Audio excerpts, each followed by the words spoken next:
ಎಲ್ಲರಿಗೂ ನಮಸ್ಕಾರ. Welcome to Pavithra's life style vlog. ನಾನು ಇವತ್ತಿನ ವ್ಲಾಗ್ನ ಸ್ಟಾರ್ಟ್ ಮಾಡ್ತಾ ಇದ್ದೀನಿ. ಸಡನ್ನಾಗಿ ಅಮ್ಮ ಮನೆಗೆ ಹೊರಟ್ವಿ, ಗಂಟು ಮುಟ್ಟೆ ಎಲ್ಲ ಕಟ್ಕೊಂಡು. ಯಾಕೆ ಏನು ಅಂತ ಎಲ್ಲ ಹೇಳ್ತೀನಿ ಮುಂದಿನ ವ್ಲಾಗ್ನ ನೋಡಿ. ಇವತ್ತಿನ ವ್ಲಾಗಲ್ಲಿ ನಾನು 100K ಸೆಲೆಬ್ರೇಷನ್ ಜೊತೆಗೆ ಒಂದು ತುಂಬಾ ದುಃಖವಾದ ಒಂದು ವಿಚಾರನ ಕೂಡ ನಿಮ್ಮ ಜೊತೆ ಹಂಚ್ಕೋಬೇಕು ಅಂತ ಅನ್ನಿಸ್ತು ನನಗೆ. ಯಾಕೆ ಮತ್ತೆ ಈ ಥರನೇ ನ್ಯೂಸ್ ನನ್ನ ತಲೆಗೆ ಬೀಳ್ತಾ ಇದೆ ಅಥವಾ ನನಗೆ ಬೀಳ್ತಾ ಇದೆ ನನಗೆ ಗೊತ್ತಿಲ್ಲ. ಈ ಕೆಟ್ಟ ಈ ಅಂದರೆ ಜೀವನ ಉತ್ಸಾಹನೇ ಹೋಗುವಂಥ ಈ ಪರಿಸ್ಥಿತಿ ಅಂದರೆ ಸುತ್ತ ನಡೀತಾ ಇರೋ ಸಿಚುವೇಶನ್ ನೋಡಿದ್ರೆ ನಾನು ತುಂಬ ಡೌನ್ ಆಗ್ತಾ ಇದ್ದೀನಿ ಅಂತ ನನಗೆ ಫೀಲ್ ಆಗ್ತಾ ಇದೆ. ಸಡನ್ಲಿ ನನಗೆ ಲೋ BP ಆಗೋ ಥರ, ವಾಮಿಟ್ ಆಗೋ ಥರ, ಒಂಥರ ನನಗಿಲ್ಲಿ ಇರೋಕ್ಕೆ ಆಗ್ತಾಯಿಲ್ಲ, ನನಗೆ ಒಂಥರ ಉಸಿರು ಕಟ್ದಂಗೆ ಆಗ್ತಾಯಿದೆ ಅಂತ ಹೇಳಕ್ಕೆ ಸ್ಟಾರ್ಟ್ ಮಾಡಿದೆ. ಸರಿ ಅಮ್ಮ ಮನೆಗೆ ಹೋಗೋಣ, ಅಲ್ಲಾದರೂ ವಾತಾವರಣ ಸ್ವಲ್ಪ ಚೆನ್ನಾಗಿರುತ್ತೆ, ಹೊರಗಡೆ ಓಡಾಡಿಕೊಂಡು ನಿನಗೂ ಕೂಡ ಒಳ್ಳೆ ಟೈಮ್ ಸ್ಪೆಂಡ್ ಮಾಡ್ದಂಗೆ ಆಗುತ್ತೆ, ಹೋಗೋಣ ಅಂತ ಹೇಳಿ ನಾನು ನನ್ನ ಹಸ್ಬೆಂಡು ಅಮ್ಮ ಮನೆಗೆ ಕರ್ಕೊಂಡು ಹೋಗ್ತೀನಿ ಅಂತ ಸಡನ್ಲಿ ಈವ್ನಿಂಗ್ ಒಂದು 7:15 ಹೊರಟ್ಬಿಟ್ವಿ ನಾವು. ಚಿನಿ ಎಲ್ಲೋಗ್ತಾ ಇದ್ದೆ ಪ್ರೀತಮ್?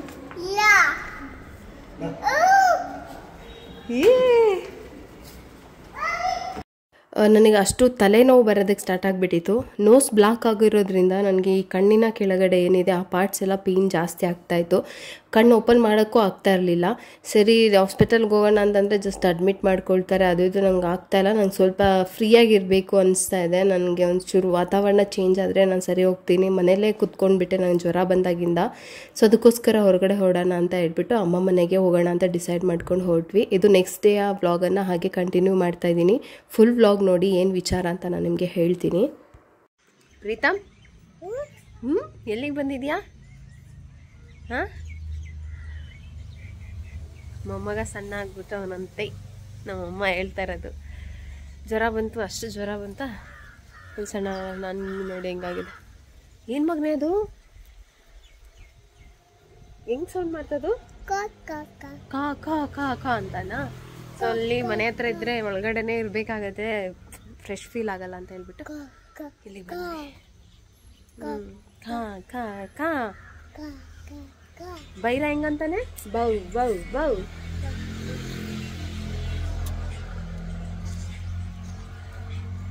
ಕೋಕಾ ಎಲ್ಲಿದೆ? ನಾನು ರೋಸ್.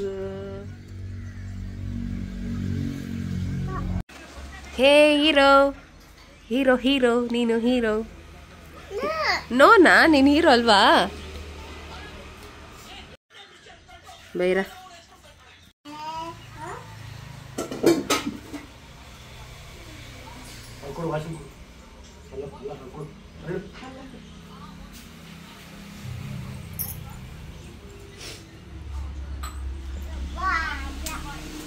ನಿಮ್ಮ ಡ್ಯಾಡಿಗೆ ಎಂತ ಸೊಂಬೇರಿತನ ನೋಡು.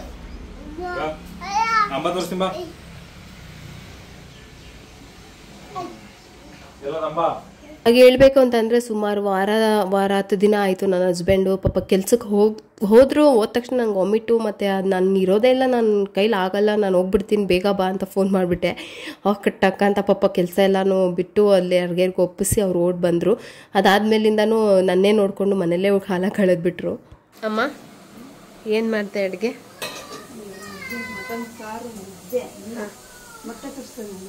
ಮೊಟ್ಟೆನಾ ಬೇಡ, ಮಟನ್ ಸಾರು, ಇದು ಮೊಟ್ಟೆ ಬೇರೆ ಬೇಡ ಮಕ್ಕೊಡ್ದಂಗೆ.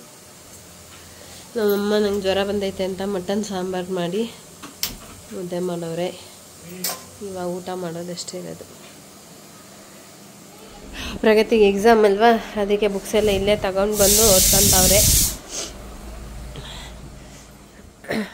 ಪ್ರೀತಮ್ ಚಡ್ಡಿ ಹಾಕಿಲ್ಲ, ಅವನೇನೋ ಹುಷಾರಾದ, ಬಟ್ ಅವನೇ ಹಾಕಿದ್ದಾನೆ, ಒಂದೇ ಕಲರ್ ಕಾಣಿಸ್ಲಿಲ್ಲ. ಯಾಕೆ ಮಗನೆ? ಲೈಟ್ ಕೋಮ ಕೋಮ ಕೋಮ ಪ್ರೇಮ. ಇವರು ಪಾಪ ಇಲ್ಲೇ ಇದ್ದಾರೆ ಇವತ್ತು.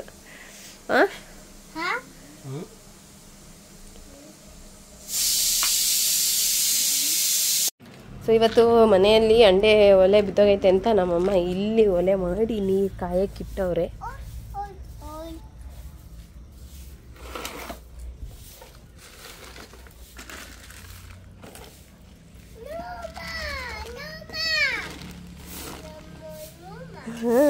ನೋಮ್ಮ ನೀನೇನು ಮಾಡ್ತಾ ಇದೀಯಾ? ಬಿಸಿಲು ಕಾಯಿಸ್ತಾ ಇದೆಯಾ ನೋಡೋದ ಅವನಿಗೆ ಹೇಳಿದ್ರೆ ಅವ್ರು ಏನೋ ಗೊತ್ತಾಗತ್ತೆ. ಹಾಂ ಅಮ್ಮ ಅವರಪ್ಪ ಹೊಣ್ತೈತೆ.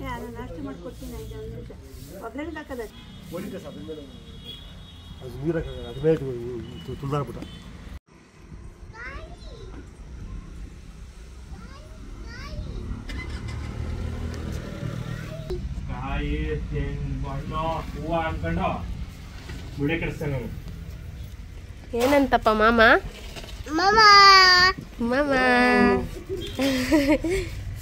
ಏನಂತ ಮಾಮ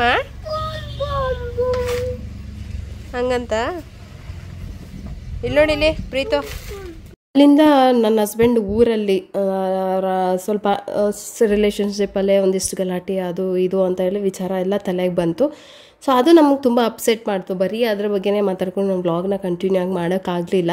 ಅಲ್ಲಿಗೆ ವ್ಲಾಗ್ನ ಕೂಡ ನಿಲ್ಲಿಸ್ಬಿಟ್ಟು ನಾನು ಮತ್ತೆ ಸೀದಾ ಮನೆಗೆ ಬಂದ್ವಿ. ಯಾಕೆಂದರೆ ಎಕ್ಸಾಮ್ಸ್ ಇದೆ ಪ್ರಗತಿಗೆ. ಎಕ್ಸಾಮ್ ಇದ್ರೂ ಕೂಡ ಬುಕ್ಸ್ ಎಲ್ಲ ತೊಗೊಂಡೋಗಿ ಅಲ್ಲೇ ಓದ್ಕೊಳ್ಳೋಣ ಅಂತ ಹೇಳಿ ನಾವು ಪ್ಲ್ಯಾನ್ ಮಾಡ್ಕೊಂಡು ಹೊರಟೋಗಿದ್ದು. ಅದಾದಮೇಲೆ ಸರಿ ಎಕ್ಸಾಮ್ ಬರ್ಸೋಣ ಈಗ ಓಕೆನಾ ಪರವಾಗಿಲ್ವಾ ಅಂತ ಅಂದರೂ ನಂಗೆ ಒಂಥರ ತಲೆನೋವು ಹಾಗೇ ಇತ್ತು. ಸರಿ ಆಯ್ತು ಇನ್ನೇನು ಮಾಡೋದು ಎಕ್ಸಾಮ್ ಬರೀಲೇಬೇಕಲ್ವಾ, ಇಲ್ಲಿಂದನೇ ಬೇಕಾದರೆ ನಾನು ಡ್ರಾಪ್ ಮಾಡ್ತೀನಿ ಇಲ್ಲೇ ಇರೋಣ ಅಂತ. ಇಲ್ಲ ಆಯಿತು ಓಕೆ ಆಗಿದ್ದೀನಿ, ನನಗೂ ಸ್ವಲ್ಪ ಕೆಲಸಗಳಿದ್ದಾವೆ, ಮನೇನ ಹಂಗೆ ಬಿಟ್ಟು ಬರೋಕ್ಕಾಗಲ್ಲ ಅಲ್ವಾ. ಒಂದು 3-4 ಡೇಸ್ ಆಗೋಯ್ತು. ಅಮ್ಮ ಮನೆಗೆ ಹೋದ್ವಿ 3 ಡೇಸ್. ಅದಕ್ಕೂ ಮುಂಚೆ ಹುಷಾರಿಲ್ಲ ಅಂತ ಒಂದು ವಾರ 10 ದಿನ ಅಲ್ಲೇ ಇದು ಮಾಡ್ತಾಯಿದ್ವಿ. ಸರಿ ಆಯಿತು ಸೀದಾ ಮನೆಗೆ ಹೋಗ್ಬೇಡ ಅಂತ ಮನೆಗೆ ಹೋದ ತಕ್ಷಣ ಒಂದು ಖುಷಿ ವಿಚಾರ ನನಗೆ. ಯಾಕೆ ಅಂತಂದರೆ ನಾನು ಸಬ್ಸ್ಕ್ರೈಬರ್ಸ್ ಕೌಂಟೇ ನೋಡ್ಕೊಂಡಿಲ್ಲ. ಮನೆಗೆ ಹೋದ ತಕ್ಷಣ ನೋಡಿದ್ರೆ 100K ಹತ್ರ ಬಂದುಬಿಟ್ಟಿದ್ದೀನಿ. ಸೊ ಅದೊಂದು ಮೆಮೊರಿ ನಾನು ಉಳಿಸ್ಕೋಬೇಕಂತ ಅವತ್ತಿಂದ ವೆಯ್ಟ್ ಮಾಡ್ತಾಯಿದ್ದೆ. ಸರಿ ಆಯಿತು ಅಂತ ಹೇಳ್ಬಿಟ್ಟು ಮನೆಗೆ ಹೋದ ತಕ್ಷಣ ನನಗೊಂದು ಖುಷಿ ವಿಚಾರ. ಬೆಳಗ್ಗೆ ಖುಷಿ ವಿಚಾರ 100K, ಸಾಯಂಕಾಲ ಒಂದು ಬ್ಯಾಡ್ ನ್ಯೂಸ್ ನನಗೆ. ಹಾಯ್ ಎಲ್ಲರಿಗೂ ನಮಸ್ಕಾರ, welcome to Pavithra's beauty blog. ನೋಡಿ ಲೈವ್ ಕೌಂಟಿಂಗ್ ಅಲ್ಲಿ ವೆಯ್ಟ್ ಮಾಡ್ತಾ ಇದ್ದೀವಿ. ಸೊ ನಾನು ಇವತ್ತು ಆಗಲ್ಲ ನಾಳೆ ಆಗುತ್ತೇನೋ ಅಂತ ಹೇಳ್ಬಿಟ್ಟು ಜಸ್ಟ್ ಹಾಗೆ ವೆಯ್ಟ್ ಮಾಡ್ತಾ ಇದ್ನ. ಆಮೇಲೆ ನೋಡ್ತೀನಿ ಟಕ್ಕ ಟಕ್ಕ ಅಂತ ಸಬ್ಸ್ಕ್ರೈಬ್ ಆಗ್ತಾ ಇದೆ. ಇನ್ನೊಂದು 30 ಮೆಂಬರ್ಸ್ ಇದ್ದಾರೆ. ಸೊ ಬೇಗ ಬೇಗ ಸಬ್ಸ್ಕ್ರೈಬ್ ಮಾಡ್ಕೊಳ್ಳಿ. ಅಂದ್ರೆ ನಾನು ಈಗ ಹೇಳಿದ್ರು ನಿಮಗೆ ಗೊತ್ತಾಗೋದಿಲ್ಲ ಅಲ್ವಾ. ಆದ್ರೂ ಈ ಕಾಯೋದಲ್ಲೇ ಒಂದೊಂಥರ ಮಜಾ. ಬೆಳಗ್ಗೆಯಿಂದ ನಿಜವಾಗ್ಲೂ ಸೀರಿಯಸ್ ಆಗಿ ನಂಗೆ ಹುಷಾರಿಲ್ಲ. ಇದು ನೋಡ್ತಿದ್ದಂಗೆ ಪಟ್ ಅಂತ ಎದ್ದು ರೆಡಿ ಆಗ್ಬಿಟ್ಟು ಇದು ಒಂಥರ ನನಗೆ ತುಂಬ ಸ್ಪೆಷಲ್ ಮೂಮೆಂಟ್. ಇದನ್ನ ಮಿಸ್ ಮಾಡ್ಕೊಳ್ಳೋ ಮಾತೇ ಇಲ್ಲ. ಎಷ್ಟು ಒಂದು ಈ ಡಿಸೆಂಬರ್ ಬಂದ್ರೆ 4 ವರ್ಷ ಆಗ್ಬಿಡತ್ತೆ. 4 ವರ್ಷದಿಂದ ಕಾಯ್ದಿರೋದು ಇದಕ್ಕೋಸ್ಕರ. ಸೊ ಅದನ್ನ ಮಿಸ್ ಮಾಡ್ಕೊಳಕ್ಕಾಗತ್ತಾ? ಸೊ ಅದಕ್ಕೆ ವೆಯ್ಟ್ ಮಾಡ್ತಾ ಇದ್ದೀವಿ. ನೋಡಿ 99,980 ಜನ, ಇನ್ನ 30 ಜನ. ಹಾ ಸರಿ 20 ಜನ ಹಾಗೆ 70 ಅಂತ ಕೌಂಟ್ ಮಾಡ್ತಾ ಇದ್ನಲ್ಲ. ಸೊ ಅದಕ್ಕೆ ವೆಯ್ಟ್ ಮಾಡ್ತಾ ಇದ್ದೀನಿ. ಪ್ರೀತಮ್ ವೆಯ್ಟ್ ಮಾಡ್ತಾ ಇದ್ಯಾ? ನೀನು ವೆಯ್ಟ್ ಮಾಡ್ತಾ ಇದ್ಯಾ? ನಮ್ಮ ಮನೆಯವರು ಇದೆಲ್ಲ ತಗೊಂಡು ಬಂದು ವೆಯ್ಟ್ ಮಾಡ್ತಾ ಇದ್ದಾರೆ. 84 ಆಯ್ತಲ್ಲ. ಮತ್ತೆ ಇವತ್ತಿಂದ ನನ್ನ ಚಾನಲ್ ಹೆಸರು ಕೂಡ ನಾನು ಚೇಂಜ್ ಮಾಡಿದ್ದೀನಿ, ಪವಿತ್ರಸ್ ಲೈಫ್ ಸ್ಟೈಲ್ ಬ್ಲಾಗ್ ಅಂತ. ಸೊ ಪವಿತ್ರಸ್ ಬ್ಯೂಟಿ ಬ್ಲಾಗ್ಗೆ ಒಂದು ರೀಸನ್ ಇಟ್ಕೊಂಡೆ ಮಾಡಿದ್ದಾನು. ಏನಪ್ಪ ಖುಷಿ ಪವಿತ್ರಸ್ ಬ್ಯೂಟಿ ಬ್ಲಾಗ್ ಅನ್ನೋದು ಕೂಡ ಒಂದು ರೀಸನ್ ಇತ್ತು. ಆದ್ರೆ ನಾನು ಬ್ಯೂಟಿ ರಿಲೇಟೆಡ್ ಜಾಸ್ತಿ ಏನು ವಿಡಿಯೋಸ್ ಮಾಡ್ತಾ ಇರ್ಲಿಲ್ಲ.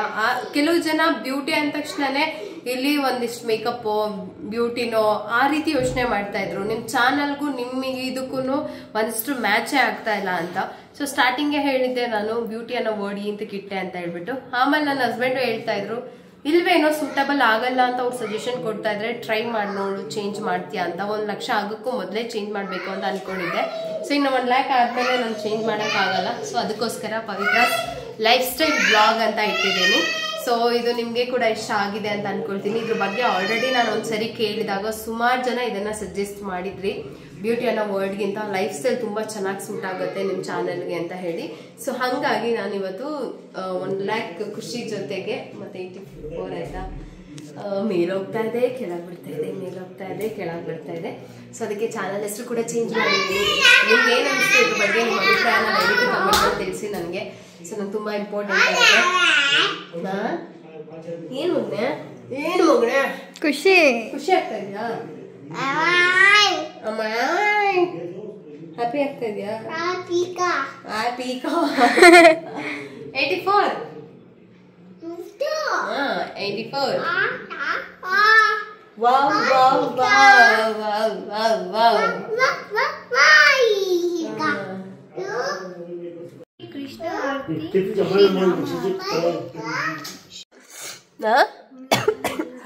ಕೆಮ್ಮಿಗೆ ತಲೆನೋವು ಬಂದ್ಬಿಟ್ಟಿದೆ, ಆದರೂ ವೆಯ್ಟ್ ಮಾಡ್ತಾ ಇದ್ದೀನಿ. ನಾಳೆ ಇಸ್ಕಾನ್ಗೆ ಹೋಗೋಣ ಅಂತ ಅಂದ್ಕೊಂಡಿದ್ದೆ, ದೇವಸ್ಥಾನಕ್ಕೆ.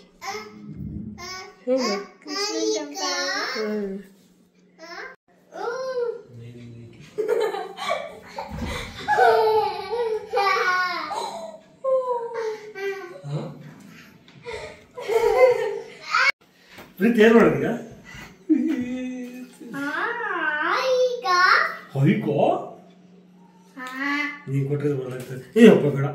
ಸುಮಾರು ಜನ ಕಮೆಂಟ್ಸ್ ಮಾಡ್ತಾ ಇದ್ದಾರೆ, many more milestones to achieve dear Pavi, advance congratulations for your long waiting dream ಅಂತ. Thank you so much. ಇಷ್ಟೊಂದು ಜನ ನಂತರನೇ ಕಾಯ್ತಾ ಇದ್ದೀರಲ್ಲ, ಅದಕ್ಕೆ ನನ್ಗೆ ಇನ್ನೂ ಖುಷಿ ಆಗ್ತಾ ಇದೆ. ಅದು ಓಪನ್ ಮಾಡು ಅಂತನಾ?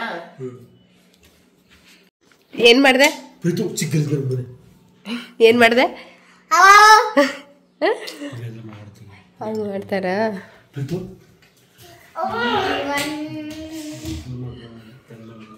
ನೀನ್ ನೋಡಿ, ಇಲ್ಲಿ ಕಾಯ್ತಾ ಇದ್ದಾರೆ, ಇವರು ಕಾಯ್ತಾ ಇದ್ದಾರೆ, ಪಾಪ ಅವರು ಕಾಯ್ತಾ ಇದ್ದಾರೆ. ನಾನು ತುಂಬ ಕಾತುರದಿಂದ ಕಾಯುತ್ತಿದ್ದೇನೆ.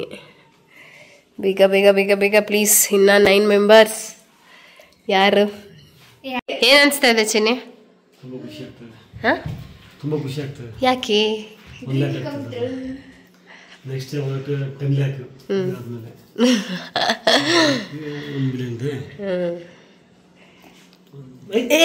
ಚಿನ್ನು ಅದೆಲ್ಲ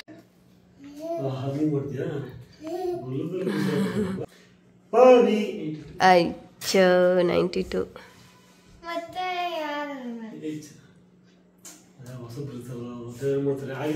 ಚೆಕ್ ಮಾಡ್ತಾರೆ.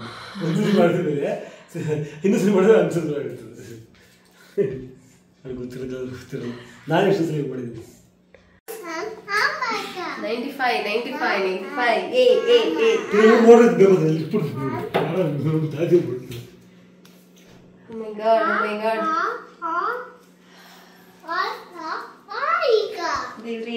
ದೇವ್ರಿ ಆಯ್ತು. 96 ಆಯ್ತು. 97, 98, 99, 1 lakh 4 members ಅಷ್ಟೇ.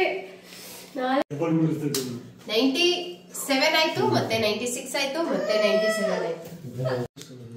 ಇಬ್ರಿಗೋಸ್ಕರ ಅಲ್ಲಪ್ಪ, 1 ಲಕ್ಷಕ್ಕೋಸ್ಕರ ಕಾಯ್ತಿದ್ದೆ ನಾನು. ರೀತು ಮೂವ್ ಮಾಡು ಮುಂದಕ್ಕೆ. ಓಡ್ಸ್ 98, 99. ನೋಡಲಿ.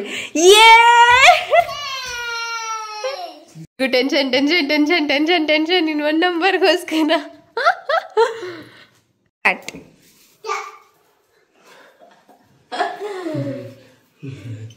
1 lakh ಆಯ್ತು. Thank you so much. ಯಾರ್ಯಾರೆಲ್ಲ ಚಾನಲ್ನ ಸಬ್ಸ್ಕ್ರೈಬ್ ಮಾಡ್ಕೊಂಡ್ರಿ, ನನ್ನನ್ನು ಇಲ್ಲಿವರೆಗೂ ಬೆಳೆಸಿದ್ದೀರಾ, ಎಲ್ಲರಿಗೂ ಕೂಡ ಥ್ಯಾಂಕ್ ಯು ಸೋ ಮಚ್. ಈ ಖುಷಿನ ನಾನು ನಿಜವಾಗ್ಲೂ ಹೇಳಕ್ ಆಗೋದಿಲ್ಲ.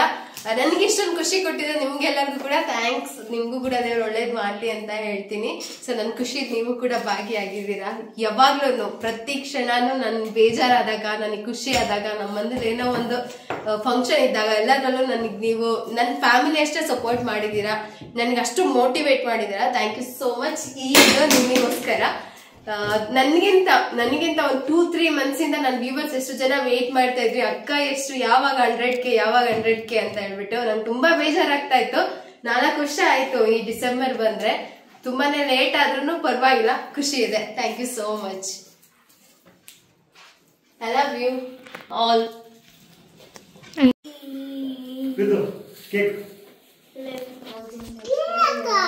ಕೇಕಾ? ಸೊ ನನ್ನ ಹಸ್ಬೆಂಡ್ ಪಾಪ ಪಟ್ಟಂತ ಹೋಗಿ, ಅವ್ರಿಗೂ ಗೊತ್ತಿಲ್ಲ, ಓಡೋಗಿ ಇವಾಗ ಅದು ಇದೆಲ್ಲ ತಗೊಂಡ್ ಬಂದು ಕೇಕ್ ಎಲ್ಲ ತಗೊಂಡ್ ಬಂದು ಕೊಟ್ಟರು. ನಾನು ಹನಿ ಕೇಕ್ ಸ್ವಲ್ಪ ಇಷ್ಟಪಡ್ತೀನಿ ಅಂತ ಹೇಳ್ಬಿಟ್ಟು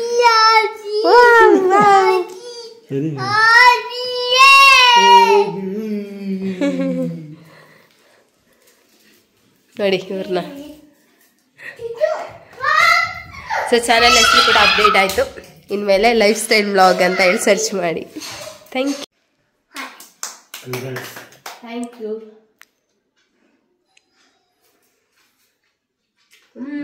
ಹೊಟ್ಟೆ ನನ್ನ ಥ್ಯಾಂಕ್ ಯು.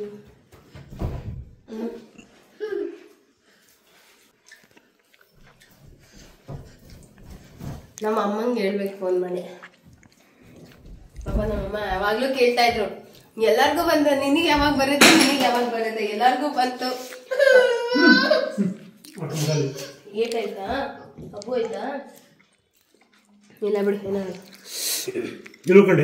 ಏನಾದ್ರು ನೋವು. ಅಮ್ಮಗೆ ಫೋನ್ ಮಾಡಿ ಹೇಳ್ಬಿಡ್ತೀನಿ, ಅಮ್ಮ 1 ಲಕ್ಷ ಆಯ್ತಮ್ಮ ಅಂತ. 1 ಲಕ್ಷ ಅಲ್ಲ, 1 ಲಕ್ಷ ಇಲ್ಲ, ಜಾಸ್ತಿ ಆಯ್ತು. ಅಮ್ಮಗೆ ಫೋನ್ ಮಾಡ್ತೀನಿ. ಕೈ ಮುಗಿ ಸ್ವಾಮಿ, ಹಂಗೆ ನೋಡ್ಬೇಕು ಇದನ್ನ. All good morning. ಇವತ್ತಿನ ವ್ಲಾಗ್ನ ಸ್ಟಾರ್ಟ್ ಮಾಡ್ತಾ ಇದ್ದೀನಿ. ನಿನ್ನೆ ಸಿಕ್ಕಾಪಟ್ಟೆ ತಲೆನೋವು ಬಂತು ಅಂತ ಹೇಳ್ಬಿಟ್ಟು ವ್ಲಾಗ್ ಮಾಡೋಕ್ಕಾಗಲಿಲ್ಲ. ಹನುಮಾನ್ ಚಾಲೀಸ್ ಹಾಕಿರೋದಕ್ಕೆ ಚೇಂಜ್ ಮಾಡು ಅಂತಿದ್ದಾನೆ. ಅದಕ್ಕೆ ಕೈ ಮುಕ್ಕೊಂಡು ಕೂತ್ಕೊ ಅಂತ ಹೇಳಿದ್ದೀನಿ. ಹಾಯ್ ಫ್ರೆಂಡ್ಸ್, ಇವತ್ತಿನ ವ್ಲಾಗ್ನ ಸಿಕ್ಕಾಪಟ್ಟೆ ಬೇಜಾರಲ್ಲಿ ಸ್ಟಾರ್ಟ್ ಮಾಡ್ತಾ ಇದ್ದೀನಿ. ಮಾಡಬೇಕಂತಂದರೆ ನಮ್ದು ಇದ್ದಿದೆ ಬೇರೆ ಪ್ಲ್ಯಾನ್ ಇತ್ತು. ಏನಂತಂದರೆ ನಿನ್ನೆ 100K ಸಬ್ಸ್ಕ್ರೈಬರ್ ಆದ್ರಲ್ಲ, ಇಸ್ಕಾನ್ಗೆ ಹೋಗ್ಬೇಕಂತ ಸುಮಾರು ದಿನದಿಂದ ಅಂದ್ಕೊಳ್ತಾ ಇದ್ವಿ. ನಾವು ಕೃಷ್ಣ ಜನ್ಮಾಷ್ಟಮಿಲೆಲ್ಲ ಇಸ್ಕಾನ್ಗೆ ಹೋಗೋದಷ್ಟು ಈಸಿ ಅಲ್ಲ. ಸರಿ ಆಯ್ತು, ಯಾವಾಗ ಫ್ರೀ ಆಗಿದ್ದಾಗ ಹೋಗೋಣ ಅಂತ. 100K ಆಯ್ತಲ್ಲ, ಸೊ ಆ ಖುಷಿಗೆ ಹೋಗೋಣ ಅಂತ ಅಂದ್ಬಿಟ್ಟು ನಿನ್ನೆ ಸೆಲೆಬ್ರೇಷನ್ ಎಲ್ಲ ಆಯಿತು. ಅದಾದಮೇಲೆ ನಾವೇನು ಅಂದ್ಕೊಂಡ್ವಿ, ಸಿಕ್ಕಾಬಿಟ್ಟು ತಲೆನೋವು ಬಂದ್ಬಿಡ್ತು ನನಗೆ. ನಾನು ಮಲ್ಕೊಂಡ್ಬಿಟ್ಟೆ. ನಾನು ಚೆನ್ನಾಗಿ ಎಣ್ಣೆ ಹಚ್ಕೊಂಡು ಇನ್ನೂ ತಲೆಯಲ್ಲಿ ಎಣ್ಣೆ ಹಂಗೆ ಹಚ್ಕೊಂಡು ಮಲಗಿಬಿಟ್ಟೆ. ಸಂಜೆ ಎದ್ಬಿಟ್ಟು ಆಚೆಗೆ ಬಂದರೆ ನಿಮ್ಗೆ ವಿಷಯ ಗೊತ್ತಾಯ್ತಾ ಅಂತ ನಮ್ಮ ನೈಬರ್ ಒಬ್ಬರು ಬಂದು ನಮ್ಮ ಕರೆತ ಹೇಳಿದ್ರು. ಏನು ಅಂತಂದರೆ, ನೀವು ನೋಡಿರ್ತೀರ ರೀಸೆಂಟಾಗಿ ವರಮಹಾಲಕ್ಷ್ಮಿ ಹಬ್ಬದ ಸಂಜೆ ನಾನು ಅರ್ಶಿನ ಕುಂಕುಮಕ್ಕೆ ಅಂತ ಕರೆದು ಒಂದು ಮಗು ಬಂದು ಹಾಡು ಹೇಳ್ತು. ಅವ್ಯಕ್ತ ಎಷ್ಟು ಚೆನ್ನಾಗಿ ಹಾಡು ಹೇಳ್ತಾಳೆ, ನನಗೆ ಕೂಡ ಹಾಡು ಹೇಳೋದಂದ್ರೆ ಇಷ್ಟ ಅಂತೆಲ್ಲ ಹೇಳಿದ್ದೆ. ನೀವು ನೋಡಿರ್ತೀರ, ಬೇಕಾದ್ರೆ ವಿಡಿಯೋ ಕ್ಲಿಪ್ ಹಾಕ್ತೀನಿ. ಆ ಪಾಪು ಇವಾಗ ಇಲ್ಲ, ನಿನ್ನೆ ರಾತ್ರಿ ಎಕ್ಸ್ಪೈರ್ ಆಗಿದೆ, ತೀರ್ಕೊತ್ತು. ಹೆಂಗೆ ಶಾಕ್ ಆಗ್ತಾಯಿದೆ ಅಂತಂದರೆ, ಏನು ನಂಬಕ್ಕಾಗ್ತಾ ಇಲ್ಲ, ನಮ್ಗೆ ಯಾರೂ ನಂಬಕ್ಕಾಗ್ತಾ ಇಲ್ಲ. 15 ದಿನದಿಂದ ಹುಷಾರಿಲ್ಲ ಅಂತಾರೆ. ನನಗೂ ಕೂಡ ಹೆಂಗೆ ಫೀವರ್ ಆಗೋಯ್ತಲ್ಲ, ನಾನು ಮನೇಲಿ ಸೇರ್ಕೊಂಡ್ಬಿಟ್ಟೆ. ನಾನು ಆಚೆಗೆ ಹೋಗಿಲ್ಲ, ಅಮ್ಮ ಮನೆಗೆ ಹೋಗೋದು, ಇಲ್ಲಿ ಬರೋದು, ರೆಸ್ಟ್ ಮಾಡೋದು, ಇದೇ ಆಗೋಯ್ತು. ಸುಮ್ಮನೆ ವೈರಲ್ ಫೀವರ್ ಅಂತ ಹೇಳಿ ನಿನ್ನೆನೇ ನನಗೂ ಈ ಥರ ವಿಚಾರ ಅಂತ ಗೊತ್ತಾಗಿದ್ದು. ಇವಾಗ ಹೂವು ತೊಗೊಂಡು ಬಂದು ಹೋಗಿ ಲಾಸ್ಟ್ ಮುಖ ನೋಡ್ಕೊಂಡು ಬರೋಣ ಅಂತ ಹೇಳಿ. ಯಾವಾಗ ಏನಾಗುತ್ತೆ, ಅದು ಅಷ್ಟು ಚಿಕ್ಕ ಮಗುಗೆ 10 ವರ್ಷದ ಮಗು, ಅದಿನ್ನೂ ಅವ್ರ ಮನೆಯವರು ಪಾಪ ಯಾರು ಊಹೆ ಮಾಡಿರಲ್ಲ. ಯಾವ ತಂದೆ ತಾಯಿ ತಾನೇ ಆಸೆ ಪಡ್ತಾರ ಅಥವಾ ಊಹೆ ಮಾಡ್ತಾರ ಗೊತ್ತೇ ಆಗಿಲ್ಲ. ಆ ಮಗು ಕ್ಯಾನ್ಸರ್ ಇದೆ ಅಂತೆ. ಏನು ಅಂತಂದು ನಮಗೂ ಅಷ್ಟು ಡೀಟೇಲಾಗಿ ಗೊತ್ತಿಲ್ಲ. ಇವಾಗ ಹೋದರೆ ಗೊತ್ತಾಗುತ್ತೆ. ಹೋಗ್ಬಿಟ್ಟು ಬರೋಣ ಅಂತ ಅಂದ್ಕೊಂಡು ಹೊರಟ್ವಿ. ಬೆಳಗ್ಗೆಯಿಂದ ನಿನ್ನೆಯಿಂದ ಕಣ್ಣು ಮುಚ್ಚಿದ್ರೆ ಆ ಮಗುನೇ ಬರ್ತಾಯಿದೆ. ಆಂಟಿ ಆಂಟಿ ಆಂಟಿ ಪ್ರಗತಿಗೆ 1 ನಿಮಿಷ ಕಳಿಸಿ ಆಂಟಿ, ಇಲ್ಲೇ ಕಾರಿಡಾರಲ್ಲಿ ಮಾತಾಡ್ಕೊಂಡು ಕಳಿಸ್ತೀನಿ ಆಂಟಿ ಅಂತ ಬಂದ್ಬಿಟ್ಟು ಇಲ್ಲಿ ಇದು ನಮ್ಮದು ಸೇಫ್ಟಿ ಗೇಟ್ ಇದೆಯಲ್ಲ, ನಿಂತ್ಕೊಂಡು ಕರೀತಾ ಇದ್ದು. ಇನ್ನೂ ತಲೆ ಕಟ್ಟದಂಗೆ ಇದೆ. ಪ್ರಗತಿ ದೊಡ್ಡೋಳಾದಾಗಲೂ ಅಷ್ಟೇ. ಅವ್ರ ಅಜ್ಜಿ, ಇನ್ನು ಪ್ರಗತಿ ಇಷ್ಟು ಚಿಕ್ಕ ಪಾಪು ದೊಡ್ಡೋಳಾಗಿದ್ದಾಳೆ ಅಂತಂದರೆ ನನ್ನ ಮೊಮ್ಮಗಳು ನೆಕ್ಸ್ಟ್ ಇಯರ್ ಆಗಿಬಿಡ್ತಾಳೆ, ನನ್ನ ಮೊಮ್ಮಗಳು ನೆಕ್ಸ್ಟ್ ಇಯರ್ ಆಗಿಬಿಡ್ತಾಳೆ ಅಂತ ಹೇಳಿದ್ದು. ಅರ್ಶಿನ ಕುಂಕುಮ ತಗೊಂಡು ಹೋದ್ರು ಬಂದು. ಮೊನ್ನೆ ಪ್ರಗತಿಗೆ ಹಿಂಗಾದಾಗೆಲ್ಲ ಗುಡ್ಲು ಪೂಜೆ ಮಾಡಿದ್ವಲ್ಲ, ಅವಾಗ ಎಲ್ಲ ಹಾಗೆ ಕಣ್ಣು ಕಟ್ಟದಂಗಿದೆ. ಇವತ್ತು ಮಗು ಇಲ್ಲ, ಆದ್ರೂ ಈ ಥರ ದೇವ್ರ ಶಿಕ್ಷೆ ಕೊಡಬಾರ್ದಾಗಿತ್ತು ಅಂತ ಅನಿಸ್ಬಿಡ್ತು. ಸಿಕ್ಕಾಪಟ್ಟೆ ಬೇಜಾರಾಗ್ತಾಯಿದೆ. ಸಿಕ್ಕಾಪಟ್ಟೆ ಹೋಗಿ ನೋಡ್ಕೊಂಡು ಬರ್ತೀವಿ. ಆಮೇಲೆ ದೇವಸ್ಥಾನಕ್ಕೆ ಹೋಗೋದು, ಏನು ಮಾಡೋದು ಏನೂ ಗೊತ್ತಾಗ್ತಾ ಇಲ್ಲ. ಯಾಕೆಂದ್ರೆ ನಮಗೂ ಒಂದು ಮಗು ಇದೆ, ಅದೇ ವಯಸ್ಸಿನ ಮಗು ಇದೆ. ಆ ನೋವು ಹೆಂಗಿರುತ್ತೆ ಅಂತ ಹೇಳೋಕ್ಕಾಗ್ತಾಯಿಲ್ಲ. ನಿಜವಾಗ್ಲೂ ಊಹೆ ಮಾಡೋಕ್ಕೂ ಆಗ್ತಾಯಿಲ್ಲ. ನನಗಿನ್ನ 1 ವಾರ ನಿದ್ದೆ ಬರೋಲ್ಲ ಬಿಡಿ, ಆ ಥರ ಅನ್ನಿಸ್ತಾ ಇದೆ. ಅಷ್ಟು ಚೆಂದ ಹಾಡು ಹೇಳ್ತಾ ಇತ್ತು. ಪ್ರೀತಮ್ನಂತೂ ಎಳೆ ಮಗುವಿಂದನೂ ಬಂದು ನೋಡೋದು, ತೊಡೆ ಮೇಲೆ ಮಲಗಿಸ್ಕೊಂಡು ಹಾಡು ಹೇಳಿ ಮಲಗಿಸೋದು. ಆಂಟಿ ಪ್ರಗತಿಗೆ ಪಾಪನ ನೋಡ್ಕೊಳಕ್ಕೆ ಬರಲ್ಲ ಆಂಟಿ, ನಾನು ಎಷ್ಟು ಚೆನ್ನಾಗಿ ನೋಡ್ಕೋತೀನಿ ಗೊತ್ತಾ, 2 ಮಕ್ಕಳಿದ್ರು ನಾನು ನೋಡ್ಕೊಂಬಿಡ್ತೀನಿ ಆಂಟಿ. ಅದು ಅಷ್ಟು ಚೆನ್ನಾಗಿ ಮಾತಾಡ್ತಾ ಇತ್ತು. ಇಡೀ ಅಪಾರ್ಟ್ಮೆಂಟಲ್ಲೇ ಆ ಮಗು ಗೊತ್ತಿಲ್ಲದಲ್ಲಿರೋರು ಯಾರೂ ಇಲ್ಲ. ಅಷ್ಟು ಆ್ಯಕ್ಟಿವ್ ಮಗು, ಅಷ್ಟು ಚೆನ್ನಾಗಿತ್ತು. ಮೊನ್ನೆ ಇವನ್ನ ಪಾರ್ಕಿಗೆ ಕರ್ಕೊಂಡು ಹೋದಾಗ ಪಾರ್ಕಲ್ಲಿ ಆಟ ಆಡ್ತಾಯಿತ್ತು. ಆಂಟಿ ಟೈಮ್ ಎಷ್ಟು ಆಂಟಿ, ಟೈಮ್ ಆಯಿತಾ, ಮನೆಗೆ ಹೋಗ್ಬೇಕು ನಾನು. ಅವ್ರ ತಂದೆ ತಾಯಿಗೆ ಇವಾಗ ಅದನ್ನು ತಡ್ಕೊಳ್ಳೋಕೆ ಶಕ್ತಿ ದೇವರೇ ಕೊಡಬೇಕು. ಅಷ್ಟು ಸುಲಭ ಅಲ್ಲ ಬಿಡಿ. ಯಾಕೆಂತಂದ್ರೆ ನನಗೆ ಎಷ್ಟು ಬೇಜಾರಾಗ್ತಾ ಇದೆ. ಯಾಕೆಂದರೆ ಅಷ್ಟು ಮಾತಾಡಿಸ್ತಾ ಇತ್ತು. ಅದು ಬಂದು ಬಂದು ಮಾತಾಡ್ಸೋದು, ಅಷ್ಟು ಮಾತಾಡೋದು, ಅದೆಲ್ಲ ಮರೆಯೋದು ಹೆಂಗೆ ಸಾಧ್ಯ ಅಲ್ವಾ ಪಾಪಾಜಿ. ಏನು ಮಾಡೋದು, ಹಿಂಗೆ ಹೋಗಿ ಮುಖ ನೋಡೋದು ಅನಿಸ್ತಾ ಇದೆ ನನಗೆ. ಫೋಟೋ ಹಾಕಿದ್ದಾರೆ ಗ್ರೂಪಲ್ಲಿ, ಹಿಂಗೆ ಹೋಗಿ ಆ ಮಗುದು ಮುಖ ನೋಡೋದು. ದೇವ್ರೆ ಇನ್ಮೇಲೆ ಇರಲ್ವಾ ಮಗು, ಇಲ್ವಾ, ಮುಗೀತಾ ಅಷ್ಟೇನಾ ಅನಿಸ್ತಾ ಇದೆ. ಕ್ಯಾನ್ಸರ್ ಅಷ್ಟು ಚಿಕ್ಕ ಮಗುಗೆ, ಕಾರ್ಡಿಯಾಕ್ ಅಟ್ಯಾಕ್ ಆಗಿರೋದು, ಹಾರ್ಟ್ ಅಟ್ಯಾಕ್ ಆಗಿರೋದು. ಪಾಪ ಅವ್ರ ಅಜ್ಜಿ ಅಂತೂ ಮೊಮ್ಮಗಳ ಮೇಲೆ ಪ್ರಾಣನೇ ಇಟ್ಕೊಂಡಿದ್ರು. ನಾನು ಹಾಡು ಹೇಳ್ಬೇಕಾದ್ರೆ ಬಂದು ಕೂತಿದ್ರಲ್ಲ ಅವರೇ ಅವ್ರ ಅಜ್ಜಿ. ಬ್ರಾಹ್ಮಿಣ್ಸು ದೇವರಿಗೆ ಮಂತ್ರ ಪೂಜೆ ಇದೆಲ್ಲ ಜಾಸ್ತಿನೇ ಮಾಡ್ತಾ ಇದ್ರು. ಮನೆಯವರ ಅಷ್ಟೇ.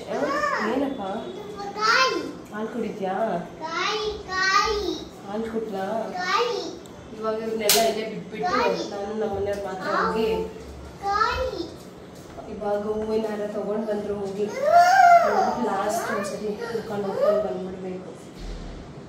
ಏನೋ ಆಯ್ತು ಆಯ್ತು ಹಾಲು ಬಿಸಿಯಾಗಿದೆ ಕೊಡ್ತೀನಿ.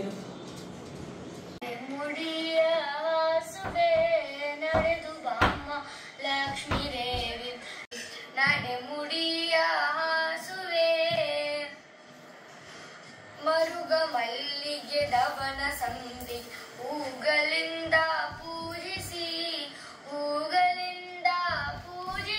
ನಾ ವರಗಳನ್ನೇ ಬೇಡುವೆ ಹೂಗಳಿಂದ ಮುತ್ತಿನಾರತಿ ಬಲಗೌಣ ಶ್ರೀ ಪಾರ್ವತಿ ದೇವಿಗೆ ಮುತ್ತಿನಾರತಿ ಬಲಗೌಣ ಶ್ರೀ ಪಾರ್ವತಿ ದೇವಿಗೆ ಮುತ್ತಿನಾರತಿ ಬಲಗೌಣ. ಇಲ್ಲಿ ನೋಡ್ತಾ ಇದ್ದೀರಲ್ಲ ಇದೇ ಮಗು. ಇವತ್ತು ಇಲ್ಲ ಅಂತ ಹೇಳೋದಕ್ಕೆ ತುಂಬ ಅಂದರೆ ತುಂಬ ಬೇಜಾರಾಗ್ತದೆ. ಯಾಕೆಂತಂದರೆ ಸೇಮ್ ಏಜಿನ ಮಗಳು ನನಗೂ ಇರೋದು. ಆ ಪೇನನ್ನು ನಾನು ರಿಲೇಟ್ ಮಾಡ್ಕೋಬೋದು.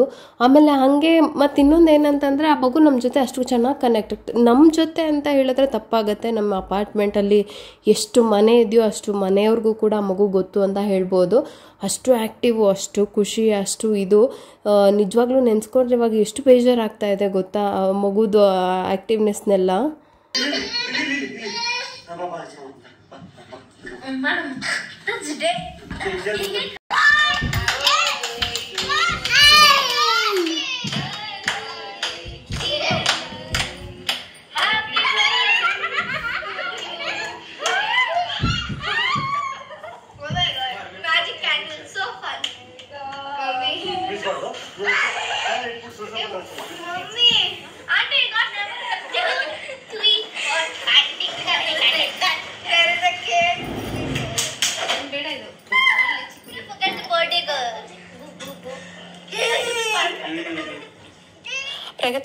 ಇದನ್ನೆಲ್ಲ ಮರೆಯೋದಕ್ಕೆ ಆಗೋದಿಲ್ಲ. ಆಮೇಲೆ ಪ್ರಗತಿನೂ ಕೂಡ ನಾನು ನೋಡೋದಕ್ಕೆ ಕಳಿಸ್ಲಿಲ್ಲ. ಯಾಕೆಂತಂದರೆ ಅವಳ ಜೊತೆ ಆಟ ಆಡಿದ್ದು, ನಗ್ತಾ ಇದ್ದಿದ್ದು ಫೇಸು ಅಷ್ಟು ಮಾತ್ರನೇ ಅವಳ ನೆನಪಲ್ಲಿ ಉಳೀಲಿ. ಅದನ್ನು ನಮಗೆ ತಡ್ಕೊಳಕ್ಕಾಗಿಲ್ಲ. ನಿಜವಾಗ್ಲೂ ನನಗೆ ಹುಷಾರಾಗಿದ್ದೆ. ಮತ್ತು ಅಲ್ಲಿ ಹೋಗಿ ಪಾಪುನ ನೋಡಿದ್ಮೇಲೆ, ಅವ್ಯಕ್ತ ನೋಡಿದ್ಮೇಲೆ ನಾನು ಮತ್ತೆ ಇದಕ್ಕೆ ನನ್ನ ಕಣ್ಣೆಲ್ಲ ನೋವು ಜಾಸ್ತಿ ಆಗೋಯ್ತು. ಸೊ ಇದು ಅದಕ್ಕೂ ಮುಂಚೆಗೇನ ವಿಡಿಯೋ ಅಂತಂದರೆ ಪ್ರತಿ ವರ್ಷ ಬರ್ತಡೇ ದಿವಸ ಬರ್ತಾಯಿದ್ರು, ಪ್ರತಿಯೊಂದನ್ನು ಎಂಜಾಯ್ ಮಾಡ್ತಾಯಿದ್ರು. ಇಷ್ಟು ಅವಾಗ ಕೊರೋನಾ ಟೈಮ್ ಬೇರಲ್ವಾ, ಮಾಸ್ಕೆಲ್ಲ ಹಾಕ್ಕೊಂಡು ಬಂದಿರೋದು. ಅದಾದಮೇಲೆ ಕೇಕೆಲ್ಲ ಕಟ್ ಮಾಡಿ ಎಷ್ಟು ಕ್ಯೂಟಾಗಿ ಎಷ್ಟು ಚೆನ್ನಾಗಿದ್ರು. ಈ ಮನೆಗೆ ಬಂದಾಗಿಂದನೂ ನನ್ನ ಮಗಳಿಗೆ ಫ್ರೆಂಡ್ ಆಗಿದ್ದು ಈ ಮಗು ಮಾತ್ರನೇ. ಸೊ ಹಂಗಂದ್ರೆ ನಾವು 5 ವರ್ಷದಿಂದನೂ ಆ ಮಗುನ ನೋಡಿದ್ವಿ. ಆಂಟಿ ಆಂಟಿ ಆಂಟಿ ಅಂತ ಅಷ್ಟು ಆ್ಯಕ್ಟಿವ್ ಆಗಿತ್ತು. ಸೊ ಕೊನೆಯದಾಗಿ ನಾನು ಹೇಳೋದು ಇಷ್ಟೇ, ಪ್ರಪಂಚದ ಮೇಲೆ ದ್ವೇಷ ಸಾಧಿಸ್ಕೊಂಡು ಏನೋ ಮಾಡಿಕೊಂಡು ಮಾಡೋದಕ್ಕಿಂತ ಈ ಥರ ಈ ಕ್ಷಣ ಇರುತ್ತೆ, ನಾಳೆ ನಮ್ಮ ಹತ್ರ ಇರುತ್ತೋ ಇಲ್ವೋ, ಆ ವ್ಯಕ್ತಿ ಇರ್ತಾರೋ ಇರಲ್ವೋ, ಎಷ್ಟು ಸಾಧ್ಯನೋ ಅಷ್ಟು ಪ್ರೀತಿ ಕೊಡೋಣ, ಎಷ್ಟು ಸಾಧ್ಯನೋ ಅಷ್ಟು ಖುಷಿ ಹಂಚೋಣ, ನಾವು ಕೂಡ ನೆಮ್ಮದಿಯಾಗಿರೋಣ. ದೊಡ್ಡ ಬಂಗ್ಲೆ ಮನೆ ಕಾರಿದು ನೆಮ್ಮದಿ ಕೊಡೋದಿಲ್ಲ, ನಾವಿದ್ದರೆ ಮಾತ್ರ ಅದು ನೆಮ್ಮದಿಯಾಗಿರೋದಕ್ಕೆ. ನಾವೇ ಇಲ್ಲ ಅಂತಂದ್ರೆ ಅದು ಇದ್ದರೆ ಎಷ್ಟು, ಹೋದ್ರೆ ಎಷ್ಟು. ಸೊ ಇರೋ ಅಷ್ಟು ದಿನನ ಸಂತೋಷವಾಗಿ ಕಳೆಯೋಣ, ಸಂತೋಷನ ಹಂಚೋಣ ಅಂತ ಹೇಳ್ತೀನಿ. ಈ ಮಗು ಆತ್ಮಕ್ಕೆ ಶಾಂತಿ ಸಿಗಲಿ, ಅವ್ರ ಅಪ್ಪ ಅಮ್ಮಂಗೆ ಇದನ್ನು ತಡ್ಕೊಳ್ಳೋ ಶಕ್ತಿ ಕೊಡಲಿ. ಅದು ಸಾಧ್ಯನೇ ಇಲ್ಲ ಬಿಡಿ, ಆ ನೋವನ್ನು ತಡ್ಕೊಳ್ಳೋಕೆ ಸಾಧ್ಯನಾ, ನಿಜನಾ? ಅವ್ರ ತಂದೆ ಅಂತೂ ತುಂಬ ಹಚ್ಕೊಂಡಿದ್ರು ಮಗಳನ್ನ. ನಾನು ನೋಡೋಕೆ ಹೋದಾಗ ಅಷ್ಟು ಅಳ್ತಾಯಿದ್ರು. ಅದನ್ನ ನೆನೆಸ್ಕೊಂಡ್ರೆ ನಂಗೆ ಈಗ ಮತ್ತೆ ಅಳು ಬರುತ್ತೆ. ಈ ಸಾವು ನ್ಯಾಯನ ಅಂತ ದೇವ್ರ ಹತ್ರ ಪ್ರಶ್ನೆ ಮಾಡ್ತಾರಲ್ಲ, ಅದನ್ನು ಈ ಮಗು ವಿಚಾರದಲ್ಲಿ ಕೇಳಬೇಕು ಅಂತ ಅನ್ನಿಸ್ತಾ ಇತ್ತು ನನಗೆ. ಸಿಕ್ಕಾಪಟ್ಟೆ ಬೇಜಾರಾಯಿತು. ಇಡೀ ಅಪಾರ್ಟ್ಮೆಂಟಲ್ಲಿರೋ ಅಷ್ಟು ಮನೆಯವರು ಬಂದು ಕಣ್ಣೀರು ಹಾಕಿದ್ರು. ಆ ಮಗು ಅಷ್ಟು ಜನನ ಅಷ್ಟು ಬೇಗ ಪರಿಚಯ ಮಾಡಿಕೊಂಡು ಅಷ್ಟು ಆ್ಯಕ್ಟಿವ್ ಆಗಿ ಅಷ್ಟು ಜನನ ಮಾತಾಡಿಸೋದು ಎಲ್ಲ ಕ್ಷಣಿಕ ಜೀವನ ಅಂತ ಅನಿಸುತ್ತೆ. ಅದಕ್ಕೋಸ್ಕರ ಆ ಮಗು ಎಲ್ಲನೂ ಮಾಡಿಬಿಡ್ತೇನೋ ಅಂತ ಅನಿಸ್ತಾ ಇದೆ ಇವಾಗ. ಆತ್ಮಕ್ಕೆ ಶಾಂತಿ ಕೊಡಲಿ ದೇವರು. ಅವ್ರ ಮನೆಯವ್ರಿಗೆ ಈ ಕಷ್ಟನ ತಡ್ಕೊಳ್ಳೋಕ್ಕೆ, ಈ ದುಃಖದಿಂದ ಹೊರಗೆ ಬರೋದಕ್ಕೆ ಶಕ್ತಿ ಕೊಡಲಿ ಅಂತ ಕೇಳ್ಕೊಳ್ತೀನಿ ಅಷ್ಟೇ. ನನ್ನ ಸುಮಾರು ವ್ಲಾಗಲ್ಲಿ ಮಗು ಬಂದಿದೆ. ನಮ್ಮ ಮನೇಲೇ ಇರ್ತಾ ಇತ್ತು ಯಾವಾಗಲೂ ಪ್ರಗತಿ ಜೊತೆ ಆಟ ಆಡೋದಕ್ಕೆ. ಇವತ್ತಿಲ್ಲ ಅಂತ ಅಂದರೆ ಹೇಗೆ ನಂಬೋಕ್ಕಾಗತ್ತಲ್ವ.